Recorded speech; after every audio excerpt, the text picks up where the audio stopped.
President Gutman, Provost Price, Board Chair Cohen, fellow honorees, beautiful honorees, and today's graduates. I'm honored and grateful for the invitation today. It's always been great to be on the Penn campus. I've been here before a lot of times for basketball games. My son played at the Palestra, played on the basketball team. Yeah, that's right. He played on the basketball team. Coach didn't give him enough playing time. We'll talk about that later. No, but I'm really pleased with the progress that Coach Allen has made, and no, I do. I am. I really am. And I hope him the best success in the future. And you know, I always get a warm welcome when I come to Pennsylvania, when I come to Philadelphia, except on the few occasions where I wear my Yankee cap.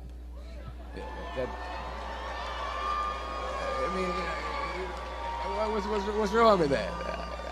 I can't suddenly just switch up and wear a Philly cap. I mean, it's like taking your life in your hands around here when you wear a Yankee cap. I'm telling you. I met a couple of guys and they were like, "Hey, we love you, Denzel, but you know, you walking around with that hat on, we don't care who you are." So you'll be happy to see that I'm not wearing my Yankee cap today. I'm wearing my Yankee socks, my Yankee t-shirt, my Yankee jock shorts, my Yankee underwear, my Yankee toe warmers, but not my Yankee cap. But still, I'll be honest with you, I'm a little nervous. I'm not used to speaking at a graduation of this magnitude. It's a little overwhelming. It's out of my comfort zone. You dress me up in army fatigues or throw me on top of a moving train, someone said, unstoppable, or ask me to play Malcolm X, Reuben Hurricane Carter, or Alonzo from Training Day. I can do that.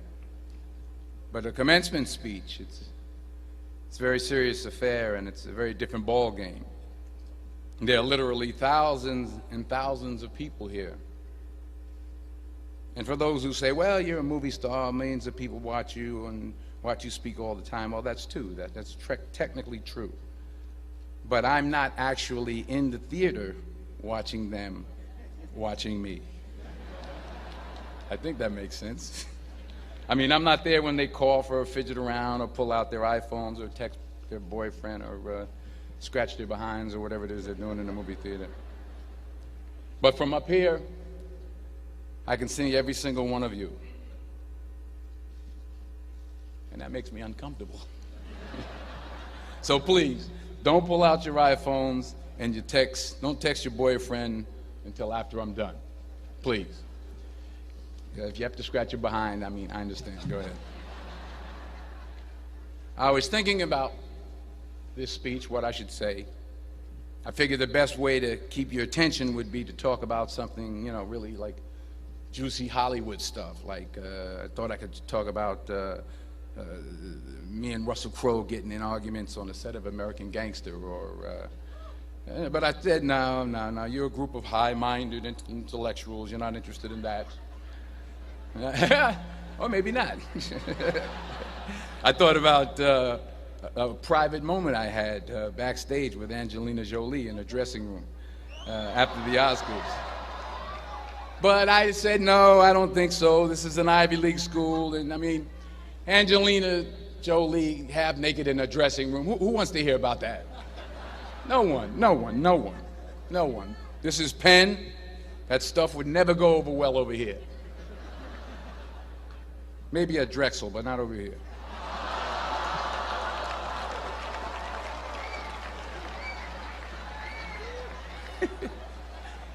Ooh, I'm in trouble now. So I was back to square one, feeling the pressure. So now you're probably thinking, if it was going to be this difficult, this much pressure, why did I even accept today's invitation in the first place? Well, you know, my son goes here, that's number one. That's a good reason. And I always like to check to see how my money's being spent. And I'm sure there's some parents out there who can relate to what I'm talking about. Yeah. To everybody upstairs. And there were some other good reasons for me to show up. Sure, I got an Academy Award, but I never had something called a magic meatball after waiting in line for half an hour at the food truck. Yeah? Yes, I talked face-to-face with President Obama, but I never talked face-to-face with a guy named Queeter who sings bad songs over at Smokes on Tuesday night. I never been to Buies. I never been to Hemos. Yes, I have played a detective who battles demons, but I've never been to a school in my life where the squirrel population has gone bananas. I mean, they're breaking in the dorm rooms, they're walking around campus. I think I saw some carrying books on their way to class. So I had to be here. I had to come. Even though I was afraid I might make a fool of myself. In fact, if you really want to know the truth, I had to come exactly because I might make a fool of myself. Now, what am I talking about? Here it is. I found that nothing in life is worthwhile unless you take risks. Nothing. Nelson Mandela said, "There is no passion to be found playing small and settling for a life that's less than the one you're capable of living."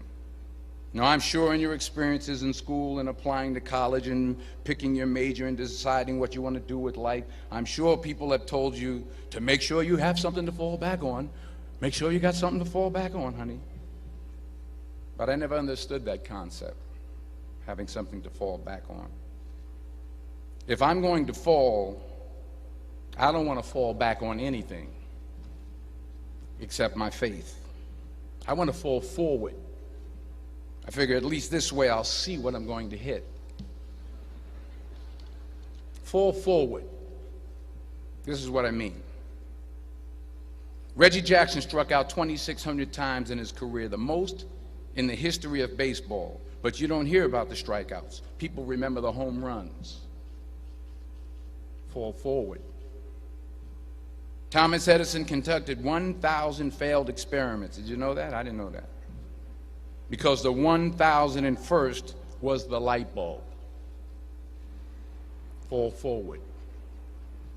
Every failed experiment is one step closer to success. You've got to take risks, and I'm sure you've probably heard that before, but I want to talk to you about why that's so important. I got 3 reasons, and then you can pick up your iPhones. First, you will fail at some point in your life. Accept it. You will lose. You will embarrass yourself. You will suck at something. There's no doubt about it. And I know that's probably not a traditional message for a graduation ceremony, but hey, I'm telling you, embrace it, because it's inevitable. And I should know. In the acting business, you fail all the time. Early on in my career, I auditioned for a part in a Broadway musical. Perfect role for me, I thought, except for the fact that I can't sing. So I'm in the wings, I'm about to go on stage, but the guy in front of me, he's singing like Pavarotti. He's just, and he's just going on and on and on, and I'm just shrinking, I'm getting smaller and smaller. So they say, "Oh, thank you very much, and you'll be hearing from us." So I come out with my little sheet music, and it was Just My Imagination by the Temptations. That's what I came up with. So I hand it to the accompanist, and she looks at it and looks at me and looks out at the director and was like, "All right." So I start, I'm going to sing. I'm like, "It's just my imagination once again, and they're coming away with me." And they're not saying anything, so I'm thinking I'm getting better. So I start getting into it. It was just my imagination. Running. They say, "Oh, yeah, thank you very much, Mr. Washington, thank you." So I assumed I didn't get the job. But the next part of the audition, he called me back. The next part of the audition is the acting part of the audition. So I'm like, hey, okay, maybe I can't sing, but I know I can act. So they pair me with this guy, and again, I didn't know about musical theater. And musical theater is big, so they can reach everyone all the way in the back of the stadium. And I'm more from a realistic, naturalistic kind of acting where you actually talk to the person next to you. So I don't know what my line was. My line was, well, hand me the cup. And his line was, well, I will hand you the cup, my dear. The cup will be there to be handed to you. I said, oh, okay.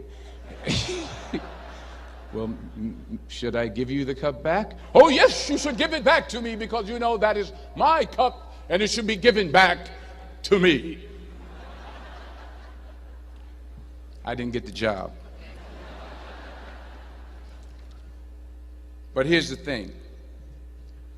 I didn't quit. I didn't fall back. I walked out of there to prepare for the next audition, and the next audition, and the next audition. I prayed. I prayed, and I prayed. But I continued to fail, and fail, and fail. But it didn't matter, because you know what? There's an old saying, you hang around the barbershop long enough, sooner or later you're going to get a haircut. So you will catch a break, and I did catch a break. Last year, I did a play called Fences on Broadway. Someone talked about it. Won the Tony Award. And I didn't have to sing, by the way. But here's the kicker. It was at the Court Theater. It was at the same theater that I failed that first audition 30 years prior.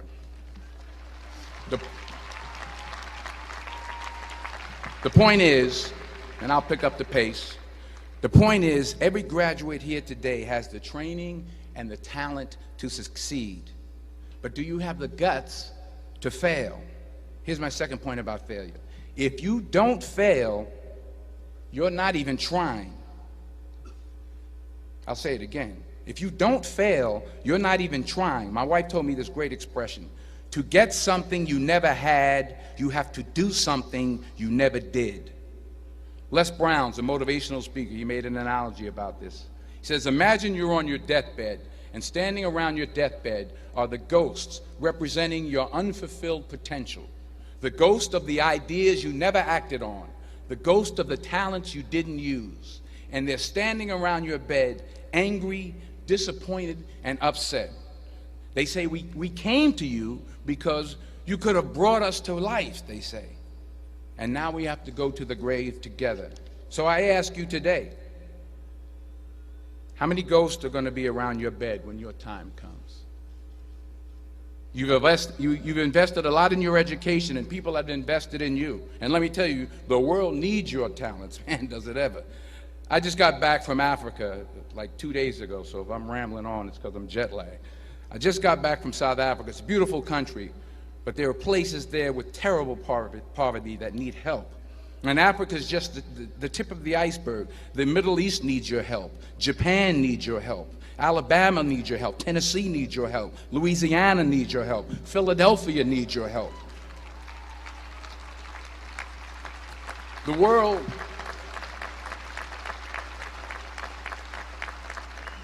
world needs a lot, and we need it from you. We really do. We need it from you young people. I mean, I'm not speaking for the rest of us up here, but I know I'm getting a little grayer. We need it from you, the young people, because remember this. So you got to get out there. You got to give it everything you got, whether it's your time, your talent, your prayers, or your treasures. Because remember this. You will never see a U-Haul behind a hearse.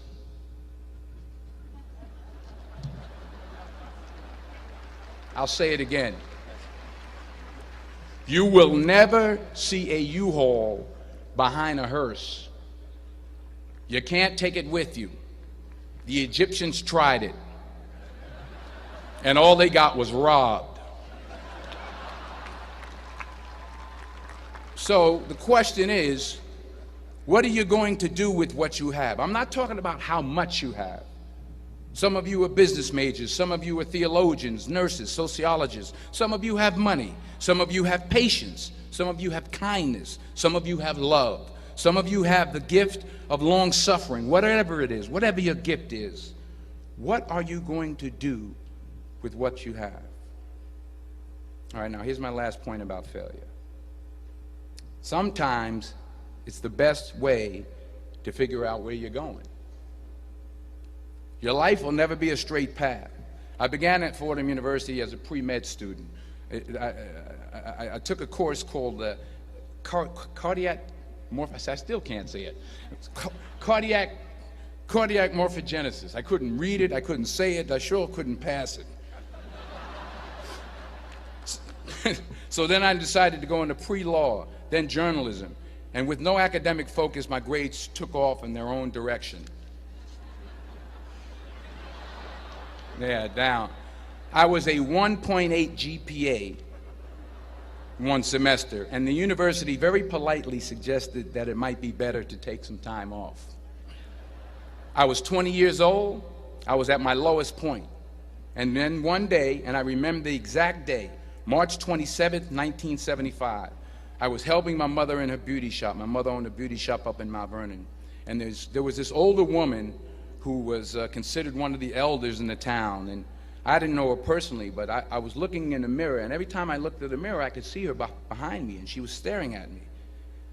She just kept looking at me. Every time I looked at her, she kept giving me these strange looks. So she finally took the dryer off her head and she said something I'll never forget. First of all, she said, "Somebody give me a piece of paper. Give me a piece of paper." She said, "Young boy, I have a prophecy, a spiritual prophecy." She said, "You are going to travel the world and speak to millions of people." Now, mind you, I'm 20 years old. I'm flunked out of school. In fact, like a wise ass, I'm thinking to myself, maybe she's got something in that crystal ball about me getting back into school next fall. But maybe she was on to something, because later that summer, while working as a counselor at the YMCA camp in Connecticut, we put on a talent show for the campers. And after the show, another counselor came up to me and asked, "Have you ever thought about acting? You're good at that." So when I got back to Fordham that fall, I got in and I changed my major once again for the last time. And in the years that followed, just as that woman prophesied, I have traveled the world and I have spoken to millions of people through my movies. Millions who up till this day couldn't see me, who up till this day I couldn't see while I was talking to them, and they couldn't see me. They could only see the movie. They couldn't see the real me. But I see you today, and I'm encouraged by what I see. And I'm strengthened by what I see. And I love what I see.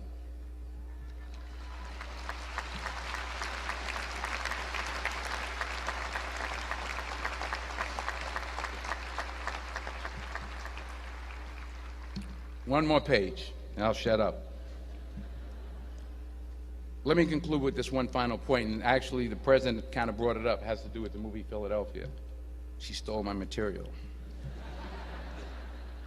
Many years ago, I did this movie called Philadelphia. We filmed some of the scenes right here on campus. Philadelphia came out in 1993. Most of you were probably still in diapers. Some of the professors, too. But that cracked me up.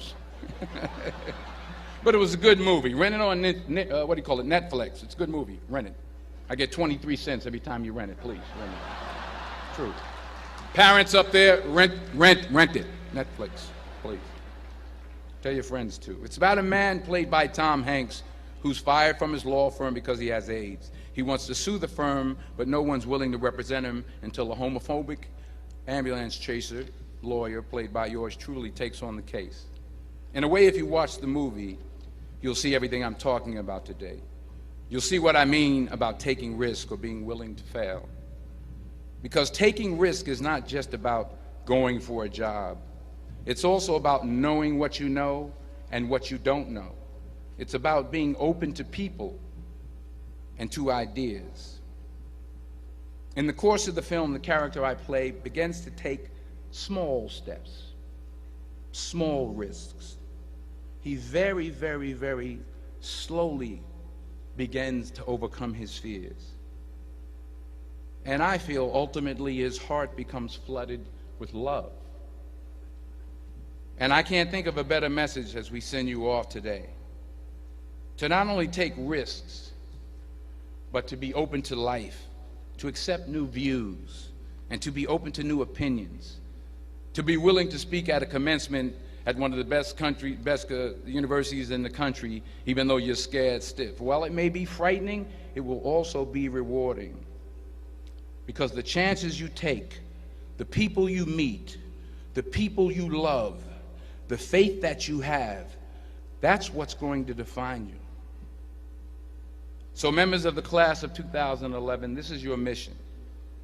When you leave the friendly confines of Philly, never be discouraged, never hold back, give everything you got. And when you fall throughout life, and maybe even tonight after a few many glasses of champagne, remember this: fall forward. Congratulations. I love you. God bless you. I respect you.